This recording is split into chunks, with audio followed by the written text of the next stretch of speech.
You know, the fire bombings of Tokyo in the Second World War caused a lot more death and destruction than the nuclear bombs.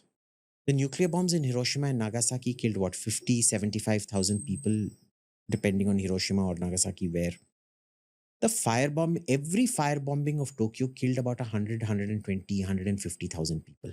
Every city was firebombed, Kyoto, Tokyo, all of them, Osaka, killed magnitudes more than the nuclear bomb. So if you were Emperor Hirohito or General Tojo sitting in Tokyo, this wasn't such a big, you had seen bigger strikes. So what actually got you scared? Had the first one on Hiroshima got you scared, why didn't you surrender immediately? Why did you wait 2 days later for Nagasaki to happen? Third, fourth really, Japan had its own nuclear program. It knew exactly what a nuclear bomb was. It wasn't that they were shit scared. Everybody quotes Truman's speech, which says, it makes the sun glow 100 times brighter or whatever nonsense. They knew exactly, they knew what the hell it was. Okay. So it wasn't even this thing, like the white man goes into deep dark Africa and he uh, switches on a torch and everybody thinks they're God. No, that's not it.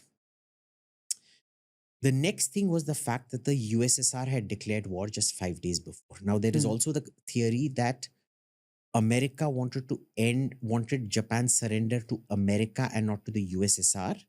And to facilitate that, they used nuclear weapons. Okay.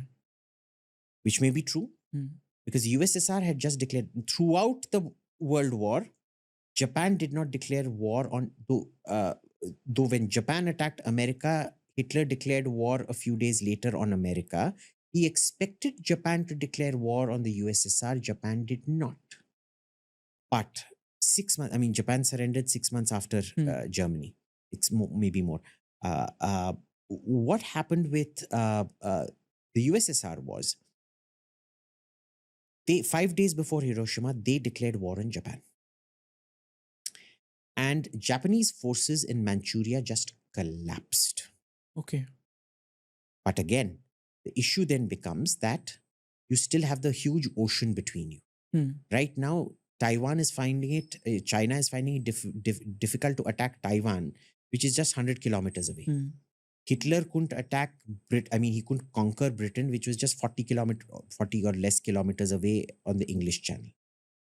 The Japan Sea is huge in between. It's like 400-500 kilometers of this thing. How are you going to do it? But they got spooked because of the speed of the collapse in this thing. They had also seen what happened to the Nazi leaders, how the Soviets treated Nazi leaders. So they themselves might have been more inclined to surrender to the Americans instead of this thing. When you add all of this, it's actually a